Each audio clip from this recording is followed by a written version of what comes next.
career, he used his speed to chase open ice. Now it looks like he uses his speed, or at least the threat of his speed, to create open ice around him. Am I onto something? And if so, how has he changed his game to accomplish that? Well, I think there's a thread there that what you're saying about Nick Ehlers would be true of a lot of young players, especially offensive-minded guys. The idea of finding open ice, of getting open, of whether you're using it with your speed, but it also kind of connotates a perimeter game where you're on the outside of the game, where you kind of come into the game on your speed, like he darts into a hole. And now, his game is rounded to understanding that we need him to play inside the traffic and not on the outside, because everybody now is each year more and more play is directed to the outsides. That so much of it, Sean, is just you turn pro, right? Like you don't spend your night on the outside waiting for a break, kind of sharking, it might be the word that we would use. You just kind of on the perimeter and you're trying to find a hole. And now he'll drive play. He's got a job to do when he's got the puck, and sometimes that's take it into traffic to be able to draw people to you to kick it to the outside. So much of it is just a maturity that all these young players go through, and Nikolai most definitely has changed his game. We'll go next to Mitchell Clinton from Jets TV. Go ahead, Mitch. Thanks, Gregor. Paul, you said in training camp that over the last couple seasons, you didn't particularly like how the team was generating offense. Just curious, I know it's only 7 games in here, but curious if you're liking what you're seeing a little bit more this season. Yeah, quite a bit from the start. I just felt, and it almost can relate it to Sean's question about the perimeterness of our game. I felt that we spent an awful lot of time on the outside and didn't spend enough time, getting to the inside and then creating some chaos there. So we are starting to generate more slots from the shot, from the tight areas of the game.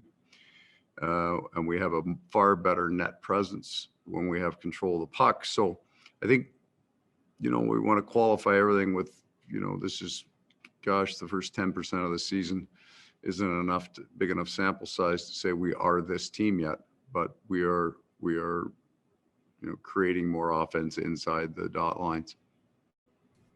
We'll go next to Jason Bell from the Winnipeg Free Press. Go ahead, Jason.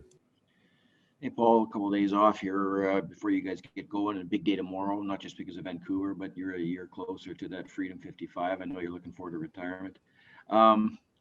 As far as Vancouver, what have you seen from them? Because they got up to a bit of a slow start, but they really got together against Ottawa. Yeah, the early struggles, right, kind of mold the team and kind of snap the focus into place. I think that we're all going to go through it during the year. There's happened to be early in a 56-game schedule. The urgency to right your ship is far more intense, I think we're seeing, and they did it. So the pace of their game changed, the way they move as a group changed, their sharpness, they're sharper now than they were. They got their power play rolling, some saves, some big saves. So Ottawa especially early in that series, put an awful lot of pucks at the net, and now their goalers getting in front of a lot of them. So they're feeling good.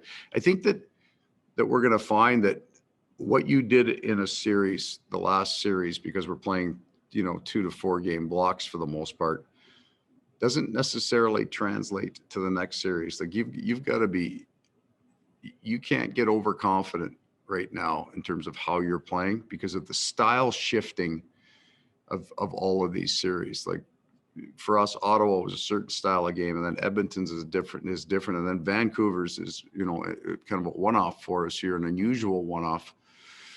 I'm not sure that you're going to, I think you've almost got to reestablish your momentum, reestablish your good feeling, even if you feel like you're winning in each series, in each game. We'll go next to Ken Wiebe from Sportsnet. Go ahead, Weaver. Afternoon, Paul. How would you just describe the maturation process of Connor Hellebuyck? Well, I mean, he's covered a lot of ground over the course of his time here, the one consistent thing has been his drive to get better. I believe now, again, as most guys after they've spent 4 or 5 years in the NHL, they can describe their game better to you. They're far more aware of what's working for them and what isn't. They now have a toolbox, if you will, of how to fix those things because they've been through it before. You know, when a guy comes in, whether it's a goalie or a player, and things are going, they'll tell you, yeah, I feel great.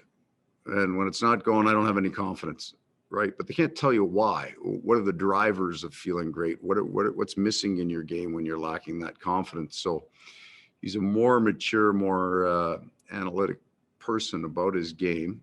And he's been through enough things now that when there's a piece of his game that he doesn't like, he knows how to attack it. He knows how to practice it. He's also got a different level of confidence in himself and what he can accomplish, and also a far higher level of expectation, although I would say that Connor always had a very high expectation of himself. We'll go next to Kelly Moore from CJOB. Go ahead, Kelly. Hey, Paul, a little bit off the topic here, but could you reflect on the news that took place earlier this week? I'm pretty sure you were awfully close to Jim Rutherford, and did that shock you as much as it did the rest of us that he stepped away? It surprised me, right? So, you know, Jim, I don't know that you can use shock. First concern was, you know, is this serious? He's not 25 anymore. And that concern was put to rest. So I will just say this about that. Jim's thought about the front end of this, the back end of this, and all the permutations in between. So I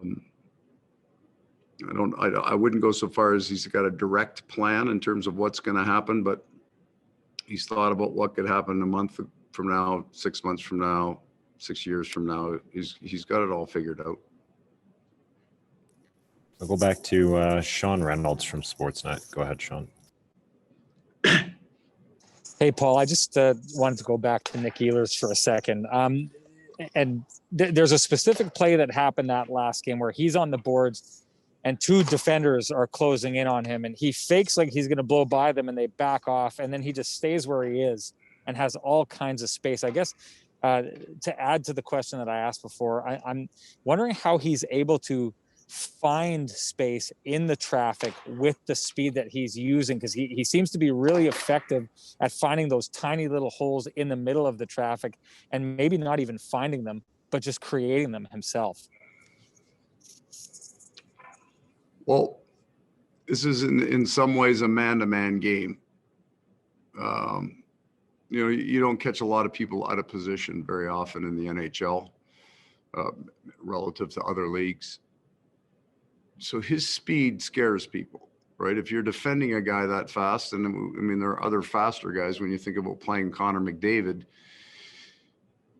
that speed makes people defend you differently, and you should, right? You got to be careful about him, you know, beating you wide, getting into a hole. So he's already got that established in his game. Players are very aware of it. And then when he can get himself into a piece of the ice where coverage becomes in question, right? That's when you just open other people up. When you're watching as a defender, Nikolai's not your guy, but he might have a half step on his guy, right? So now you're going to give a little bit more ice, and he can play in between those 2 players, and he can find that gap in there where there starts to be some question mark. One is, does the first defender have him? Will he be able to contain him? And then, you know, is there going to be a switch off here? And that when you talk about creating open ice, sometimes what you do that is by the indecision between defenders, and that opens up the people around you. What's interesting, the 2 players that he's playing with have a real keen understanding of that. So they know when Nikolai's opened up some ice and how to get into that hole. So I think they've been a real good line because they understand each other. And final question, Jason Bell from the Free Press. Go ahead, Jason. Just a quick one, Paul. As far as Pierre-Luc Dubois goes, is Roslovic played yesterday? It looks like Line A is going to join the club today, and maybe 48 hours or 72 hours will be in the lineup. Are you guys? Is there anything on news on him being the quarantine shortened? And if not, are you still thinking is it that away game against Calgary where he may join your club? Yeah, we have no new news on that front. So we'll plan accordingly as the full 14-day. And then that's a long time to be off the ice. So we'll get him on the ice and make an assessment from there.